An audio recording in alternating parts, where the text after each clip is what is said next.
Philadelphia, the city of brotherly love, home to one of North America's most violent mafia families. If he didn't like somebody, there was no nonsense. Dead. During the 1980s and 90s, a vicious mob war spills onto the city streets, and a new generation of mobsters shoots their way straight into the limelight. They were media darlings. They liked the attention. What's the point of being a gangster if nobody knows who you are? Philadelphia watches the bloody spectacle played nightly on TV. Police are calling it a mob assassination. Behind the gunfire, a bitter contest between greed and tradition that tears the Philadelphia underworld apart.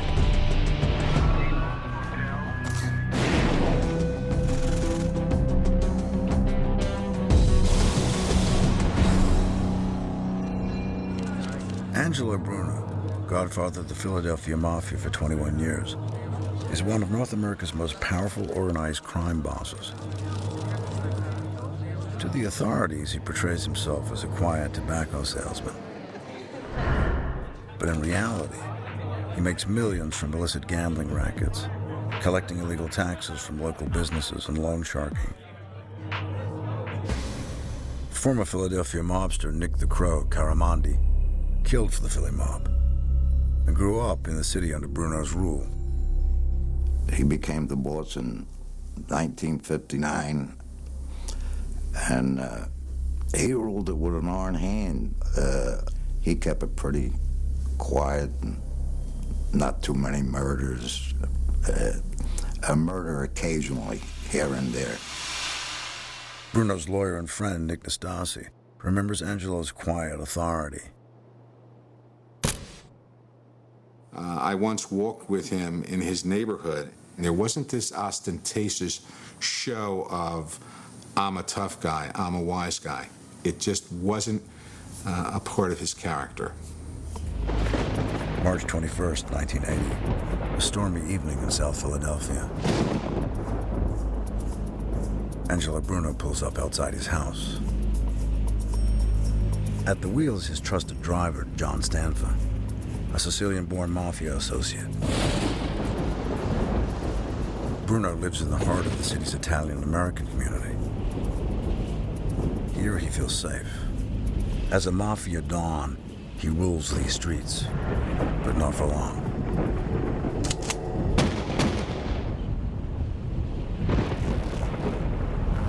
The shooting was gangland style. Angelo Bruno was shot in the back of the head at point-blank range. FBI agent Jim Marr is called in to investigate the crime scene.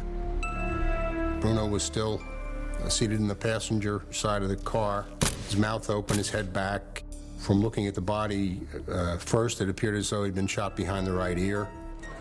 Bruno's death sent shockwaves through Philadelphia's close-knit Italian community. Many in South Philly respected him. They called him the Gentle Dog because of his preference for conciliation over violence. Perfect gentleman, perfect neighbor, always had a hello, always spoke kind. He was such a well-liked man that didn't realize that something like this could happen. Bruno's murder causes panic inside the closed world of the Philadelphia Mafia. Angelo gets killed, and everybody's running in different directions, trying to figure out who did it. Everybody was scared to death. Bruno grew up here, in the Italian market district, and people looked up to him. He'd come a long way, from the son of a grocer to a millionaire. His parents were Sicilians, part of a wave of immigration during the 1900s. Many made their home in South Philadelphia, just a mile from Independence Hall, the birthplace of the U.S. Constitution. But the early Italian immigrants soon encountered barriers of wealth and class that excluded them from the elitist social circles of Philadelphia. So they closed ranks and built their own fortunes. At the heart of it all, the Italian market that still operates today. It was here that the early Italian gangs began to operate in the fragile immigrant community. They made good money running protection rackets from other rival gangs. The Sicilians emerged as the most powerful. The Philadelphia Mafia was born. Journalist and Philly mob expert George Anastasia, descended from Sicilian immigrants himself, grew up in South Philadelphia. They come to this country as immigrants, they're Italians. At that point, a lot of doors are closed. They make the choice to become gangsters. It's the wrong choice, but they make that choice, and they rise to the top of their field. It was in this world that Angelo Bruno operated, and soon he proved he had the ability to rise to the top. I've since represented hundreds and hundreds of people in leadership positions, and I will tell you that Angelo Bruno was as bright and inquisitive a mind as the most inquisitive minds that I've represented. Bruno, seen here in this FBI surveillance film, ran his organization the Sicilian way. Honor, loyalty, and obedience were the pillars on which the Philly mob stood. Its members bound by sacred oaths and secret rituals. Chief among them, Omerta, the vow of silence. Induction into the family was reserved for those who killed for the organization and was marked by solemn ritual. The hand is cut and religious symbols are burned to signify the sacred blood ties of the Mafia and its members. For Philadelphia mobster Nick Caramandi, it was a major honor. It's like you died and went to heaven. I mean, you're somebody now, you know. It's not something that you could join. You have to be chosen. If I betray any of these people here, I should die like the saints in hell. True to Mafia traditions, Angelo Bruno's crew lived and died by this strict code of silence. You didn't rat on your brothers, and you didn't brag about what you were doing. Angelo Bruno was very much an old world kind of mafia boss, maybe the last one in Philadelphia. And the idea was you make money, you don't make headlines. You don't call attention to yourself. Bruno had strong ties with New York boss of bosses Carlo Gambino. Together they sat on the commission, a board of the most powerful mob bosses in the U.S. Bruno allows the Gambinos to operate drug deals on his territory for a percentage of the profits. But he bans his own Philadelphia crew from participating in the lucrative narcotics trade. This riles many of Bruno's underlings. Frustrated, they start to resent his financial success. Bruno miscalculates the rising levels of discontent. It led to Angelo Bruno's downfall because some of his members felt he was grabbing all the money for himself, holding it, and they couldn't do anything. Among the dissenting factions is Bruno's ambitious consigliere, or chief advisor, Tony Bananas Caponegro. Soon after Bruno's death, Caponegro is summoned to New York by the commission. Nick Caramandi speaks to him before he leaves Philadelphia. I'm in this bar that I met Tony, and he says, I'm going to New York tomorrow, and everything will be okay. When I come back, everything is going to be different. But Caponegro doesn't return. He disappears. A month later, the Bronx, New York, 100 miles north of Philadelphia. The police investigate an abandoned car. A grisly trail of dollar bills leads to the trunk. Inside is a battered body. The dollar bills indicate the victim's transgression. Greed. It's Caponegro. He was so badly beaten and unrecognizable that it took a month for the New York Police Department to identify the body. Rumors spread. They revealed that Caponegro murdered Angelo Bruno so he could take the position of Philadelphia Godfather. The commission, infuriated that Caponegro killed Bruno without the consent, sentenced the consigliere to death for committing the ultimate violation against a mafia family. An unsanctioned hit.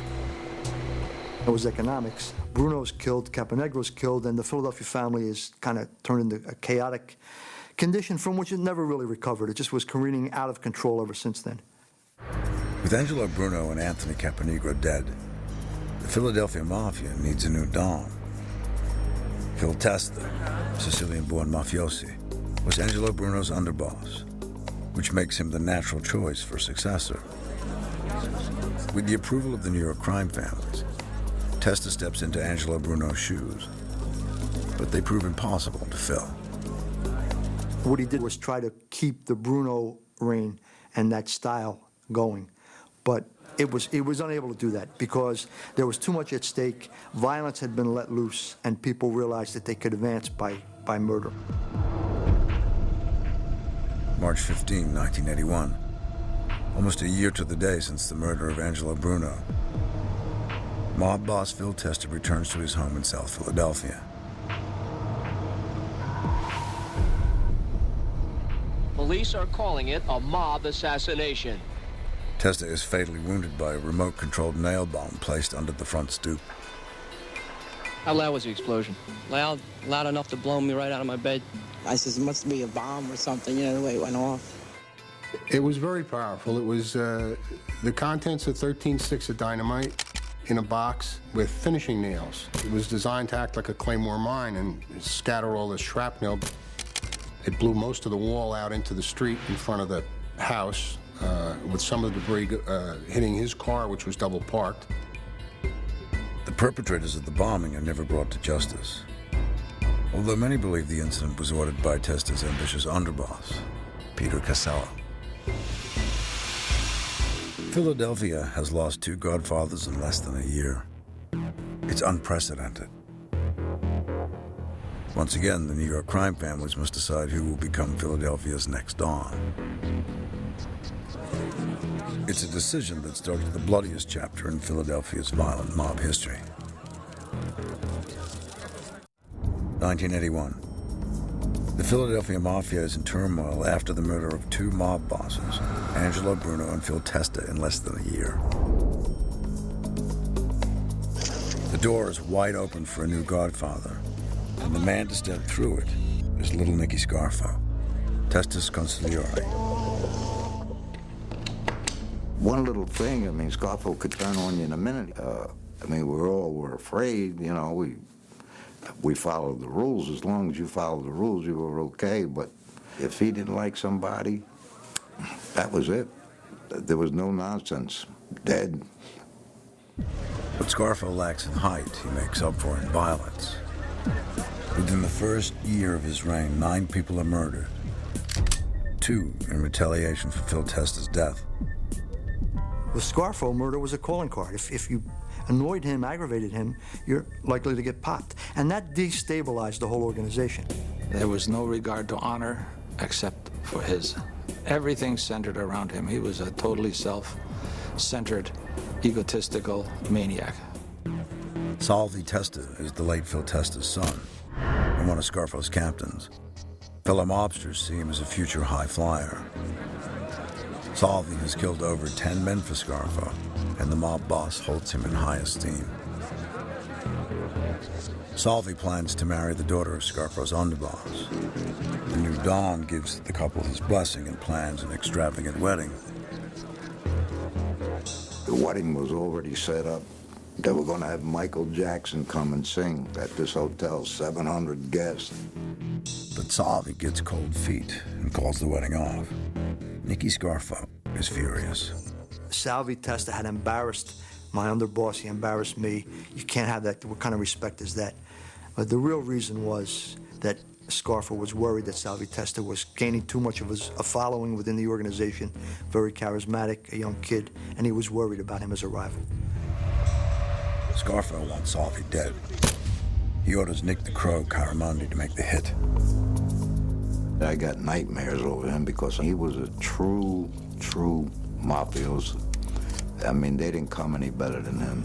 And I really didn't want to see him go, but, you know, that's the way it was. Out of loyalty to his blood oath, Caramandi follows orders. But Salvi Testa is no easy target. He's understandably nervous. When he used to come around, he used to shake my hand and sort of feel me down to see if I had a piece. He'd hug me and then with his hand feel me right down to the waist. After months of waiting for a good place and time, Caramondi and his triggerman seized the opportunity in the back room of a candy store on the Italian market. As soon as he turns his back, he gets up and shoots him back of the head. Then when he goes down, he gave him another one. Bang, bang. 2 bullets to the back of the head, and Salvi Testa is dead. His body is dumped by the side of a country road in New Jersey.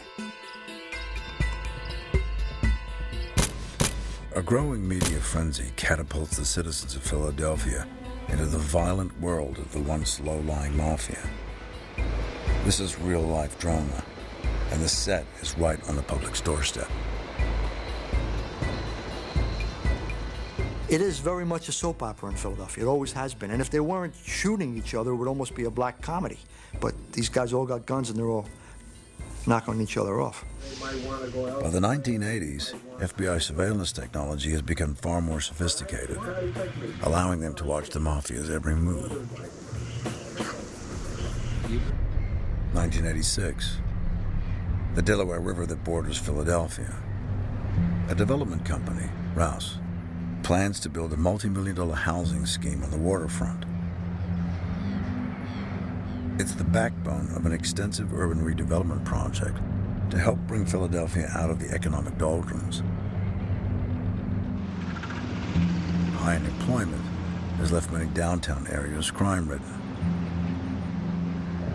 Philadelphia wants to attract new investments, but this redevelopment attracts attention of a far more troubling kind: mafia. Nicky Scarfo decides he can make millions of dollars in a vast extortion scam from the Rouse development project.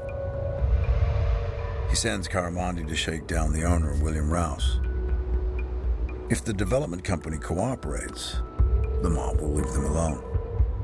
I met with the guy, and I said, look, it's this, 1 million, and you could have whatever you want. You could have the whole waterfront.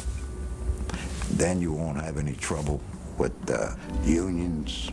We'll get you the contractors. You won't have no labor problems. This is what you're getting for $1 million. But William Rouse is outraged. He refuses to be intimidated. Instead, he seeks help from the mafia's biggest enemy. It was such a bold and blatant shakedown that it drove Rouse right to the FBI. It's the break the FBI has been waiting for. When Caramondi returns with his crew for an answer, he doesn't realize that one of the developers is a wired undercover FBI agent recording his every word. All right, now, let them show you and tell them. We were able to introduce an undercover FBI agent as the Rouse executive, and they went forward and tried to shake him down, the FBI agent, for the $1 million. It's all over for Caramondi. He's sent to jail to await trial. The Don is infuriated. Caramondi's capture would implicate Scarfo directly in the crime, and the penalties will be heavy. I was sick, laying in my cell. What am I going to do? I'm in trouble. I'm in serious trouble. Caramondi translated trouble to death, that he was to be the scapegoat, that in the Rouse extortion, removing him, taking him out, maybe lessens the problem. Faced with prison time or death at the hand of Scarfo, Caramondi is forced to make the toughest decision of his life. It took me 2 days, and I finally called the FBI, and I only wanted to talk about certain things. I didn't want to talk about it. I just wanted to talk about my own self. I didn't want to involve other people. When he received the idea that he was going to be the sacrificial lamb, he decided that his future lay with the federal government rather than with the mob. It's a turning point for the Philly mob. Nicky the Crow Caramondi sings. He becomes a key witness and betrays the mafia's oath of omerta. His deal was that he would plead guilty to the extortion and take whatever sentence the judge gave him, and that we would make no recommendation as to sentence, but would tell the judge about the value and extent of his cooperation. But if the judge gave him 20 years, it was 20 years. The star witness ready to testify. The FBI arrests Scarfo. In court, Caramonti testifies against his former boss. He was 10 feet away from me, looked me straight in the eyes, I looked him straight in the eyes. For the next 8 weeks, it's a war of nerves as Caramonti's colleagues make their bitter feelings known. To be 19, 20 lying at the table looking at me, you know. People in the audience making faces, you know, like this, this. They used to go like this. So it was pretty scary. On November 19th, 1988, Scarfo is finally found guilty, along with 16 others, on multiple charges, including murder, extortion, and drug dealing. It's all over for the Philly mob boss. He's sentenced to life in prison, scheduled for release in 2033, at the age of 104. Scarfo in jail creates a dangerous power vacuum in the Philadelphia mob. But waiting in the wings is a young wise guy with big aspirations. If little Nicky Scarfo was an unstable don, then Joey Merlino's love for the media spotlight will bring down the heat in a different way. By the late 1980s, South Philadelphia is in the grip of a brutal mafia war. Well, I'm concerned about the community and the neighborhood in South Philadelphia.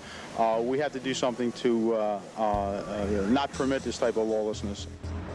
In the chaos following the jailing of Godfather Nicky Scarfo, a fresh group of wise guys takes center stage. This rare footage reveals the new big hitters of the Philly mob. At their head is a young hotshot with big ambitions, 35-year-old skinny Joey Merlino. He captains a softball team supported by a local South Philly restaurant. Mobsters at play, something that neither the FBI nor Philadelphia has seen before. And Skinny Joey loves every minute of the attention. We were looking at a change in the membership of La Cosa Nostra, a younger person, less dedicated to the mores of the mob, the legend of the mob, the discipline of the mob. The newer generation was not satisfied with the old ways of holding power quietly and just being. They wanted to be recognized. With Scarfo in jail, Merlino wants to take the top spot for himself. But there's only one way to get it. He moves in on Scarfo's old territory, South Philly. Bookmakers, drug dealers, loan sharks, and even shopkeepers pay Merlino protection money or risk intimidation and violence. The cash goes tax-free straight into his pocket. But when Skinny Joey runs into Scarfo's son, Nicky Jr., also collecting street tax, there's trouble in store. Merlino becomes defiant. October 31st, 1989, Halloween night. Dante and Luigi's restaurant, a traditional haunt for generations of Italian Americans in South Philadelphia. Nicky Scarfo Jr., the imprisoned Don's son, dives into his favorite meal of clams and spaghetti. He never sees the masked man walking through the restaurant towards him.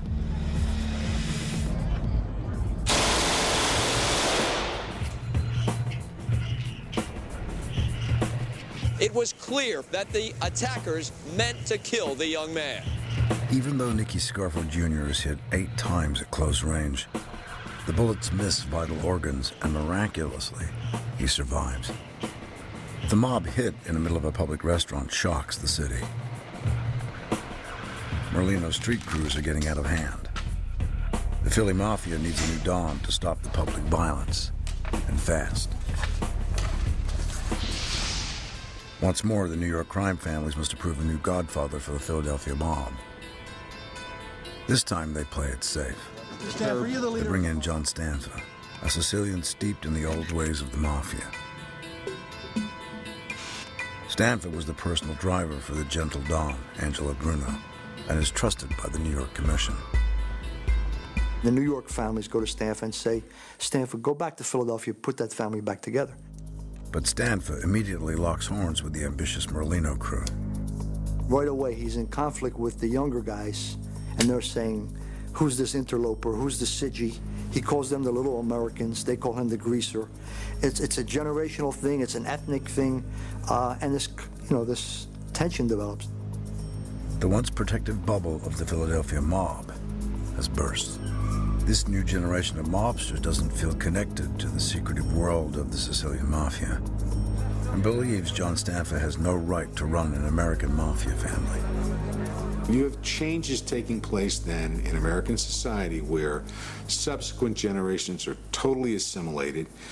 They are no longer bilingual. They no longer have the older European set of values and cultural influences. They're just totally American.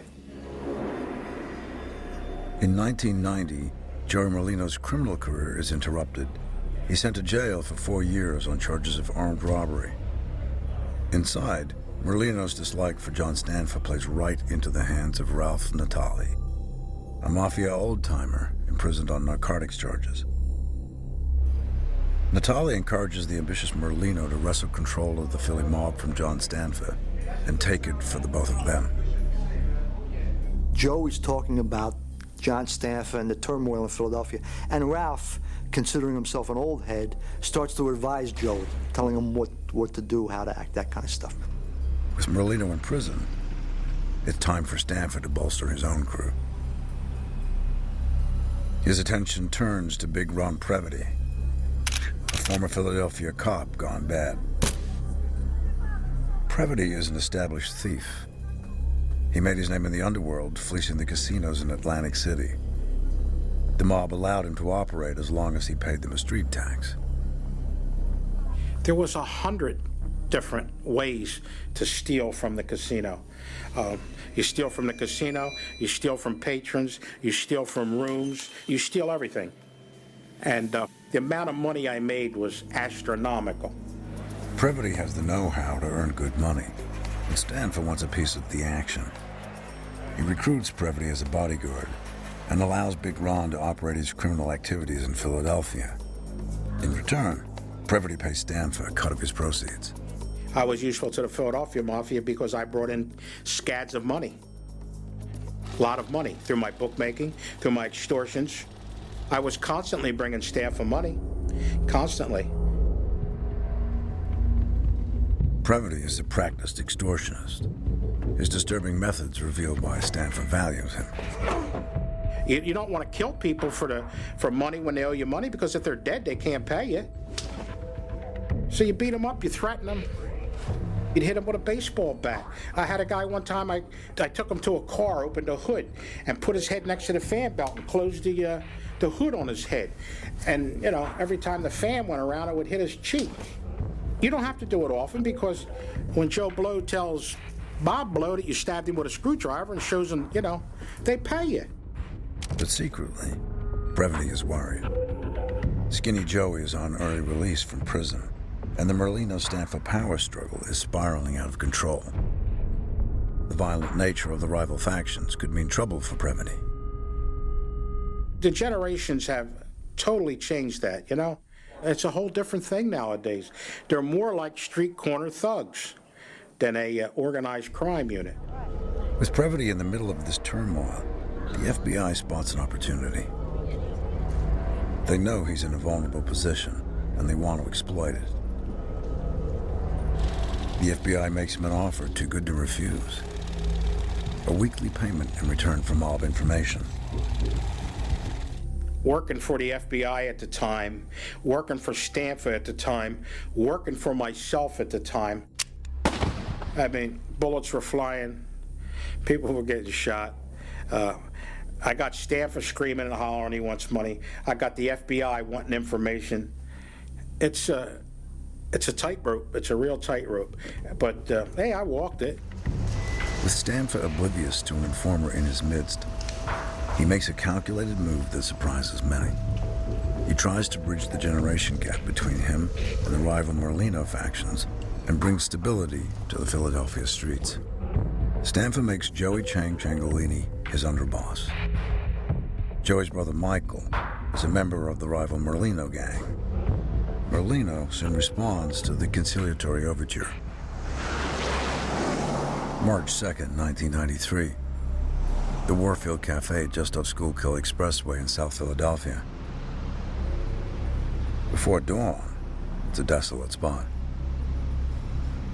The cafe is a mafia front.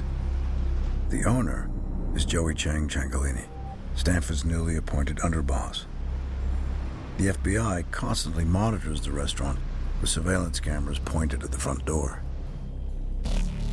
5:54 a.m. Joey Chang and a waitress arrive for work. Less than 4 minutes later, a station wagon with mafia rival Joey Merlino and his crew drive past the restaurant. You can see the car go by the first time, then you can see the car go by and pull in. You see the three figures come out of the car and go into the luncheonette. Inside, FBI wiretaps pick up the next 5 seconds of audio as gunfire rings out.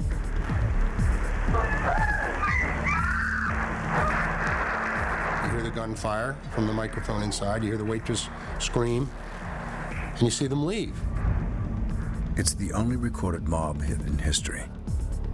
Joey Chang takes 5 bullets, but somehow survives. Among the assassins, Joey Chang's brother and Merlino crew member Michael Ciangolini.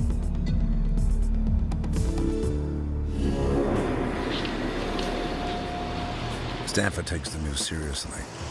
This time, he decides on a violent solution and orders a revengeful hit on Merlino and Ciangolini.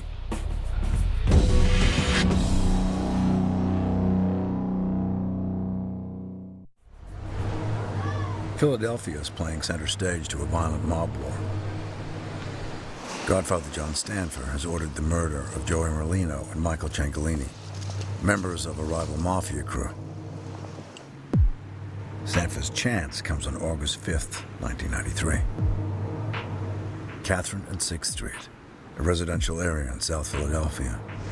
Bullets and bloodstains on a South Philadelphia street marked the spot where Michael Ciangolini was gunned down August 5th. A second mob figure, Joey Merlino, leader of a dissident mob faction, was seriously wounded in the attack. Merlino takes a bullet in his back, but barely a dent to his ego. A few days later, he's back on his feet attending the funeral of Michael Ciangolini. Merlino was infuriated with Stanfa. It's his turn to move in for the kill.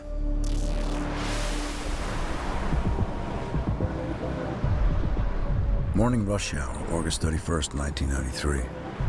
Philadelphia's Schuylkill Expressway, an 8-lane highway that brings thousands of commuters into the city every day. Philly mob boss John Stanfa and his son Joey are headed downtown on business. Their car is driven by ex-U.S. Marine bodyguard Freddie Aldridge, who's wary from all the recent mob violence. I'm looking out the front window 50% of the time. I'm looking in the rear mirror 50% of the time, usually for a tail.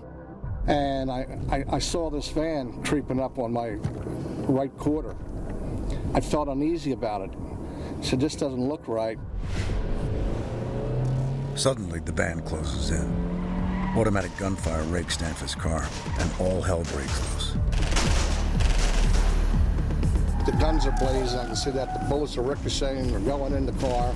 I said, it's a hit. We're being hit. Aldridge takes drastic action and forces the assailants off the road. The back tire of his vehicle blows out. The bullets miss Stanfa, but his son isn't so lucky.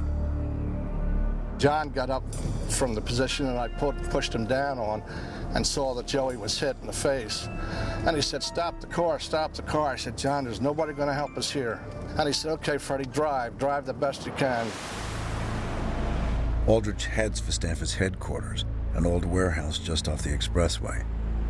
From there, they swap cars and drive to the hospital. Joey Stanfa's been hit in the jaw. It's a terrible wound, but he'll live.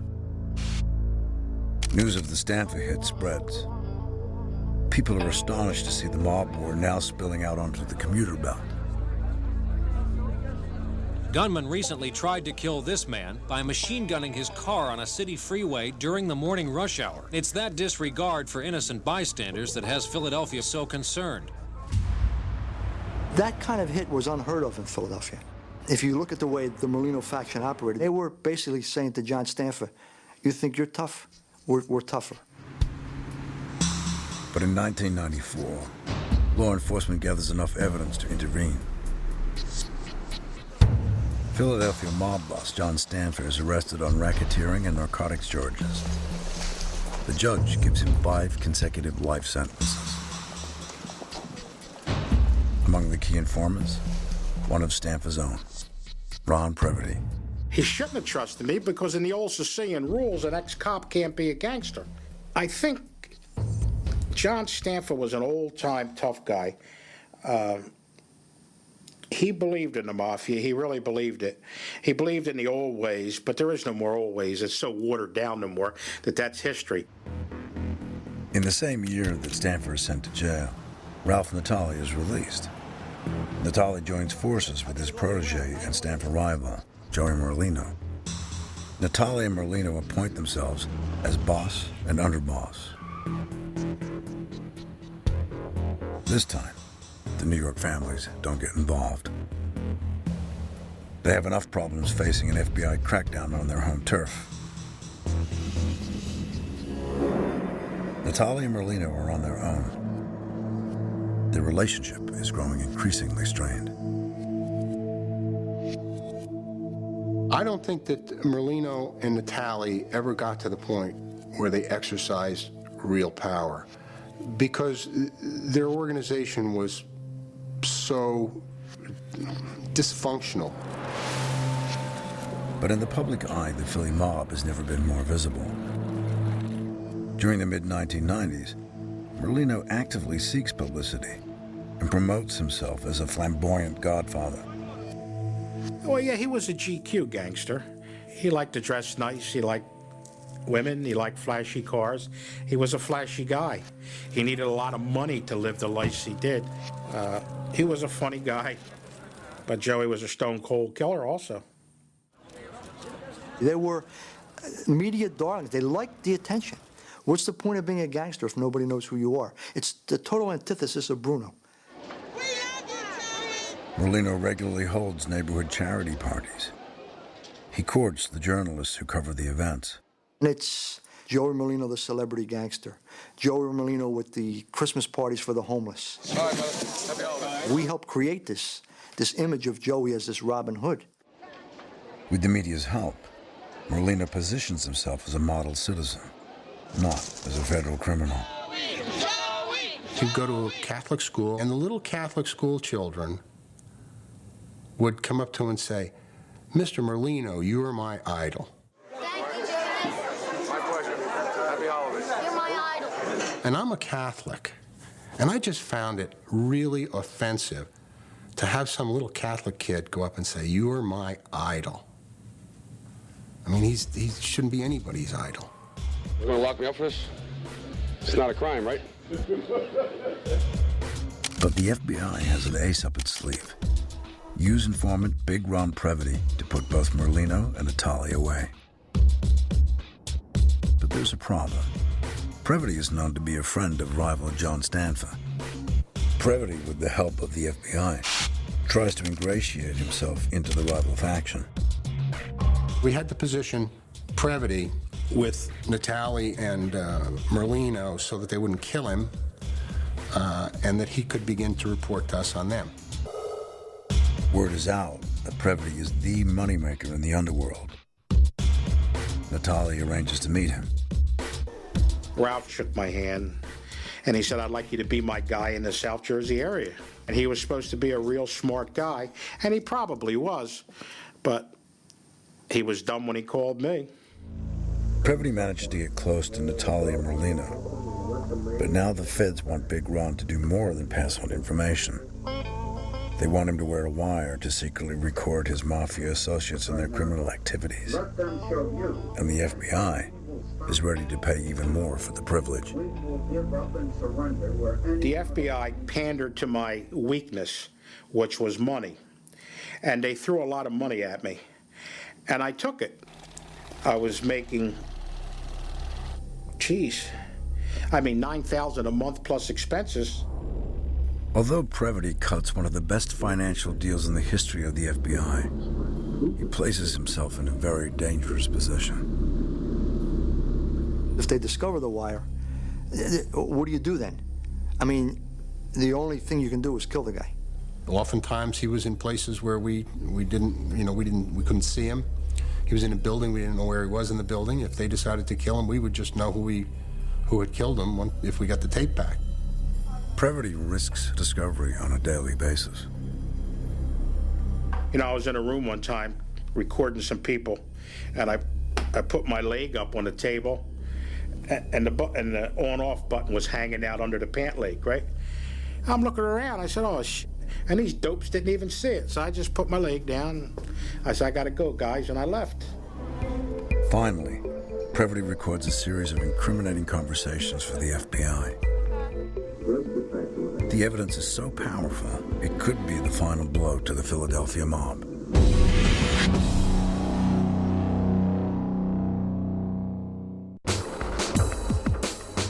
Philadelphia, 1999. Ralph Natale has spent 5 years at the helm of the Philly mob. After 2 decades of bitter rivalry, he's struggling to keep the trigger-happy factions under control. Natale's underboss, Skinny Joey Merlino, appears to be the one in charge. The relationship was that Ralph was going to be the boss and Joey the underboss. But in reality, it never was. Joey was always the boss. To make matters worse, the FBI surveillance teams follow Natale and Merlino's every move, building a case against them. This is the Fed's most effective surveillance tool. Mafia turncoat Big Ron Previty wears a wire for almost 3 years, recording the activities of the Philadelphia mob.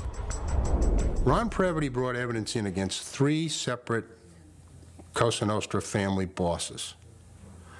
John Stanfa, who he was able to get close with, Ralph Natale, who he got very close with, and Joe Merlino. Previty is the key to bringing Natale and Merlino to justice.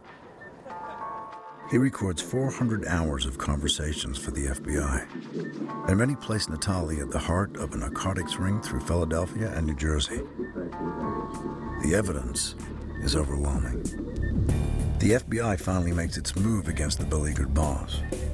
In 2000, Natale pleads guilty to 8 murders, several attempted murders, extortion, illegal gambling, loan sharking, and drug distribution.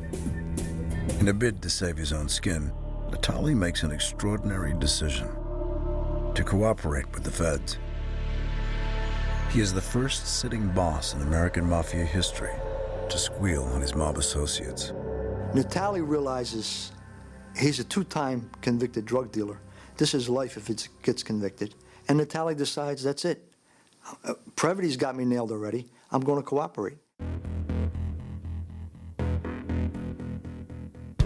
Natale is living proof that the old mafia code of silence and respect is dead.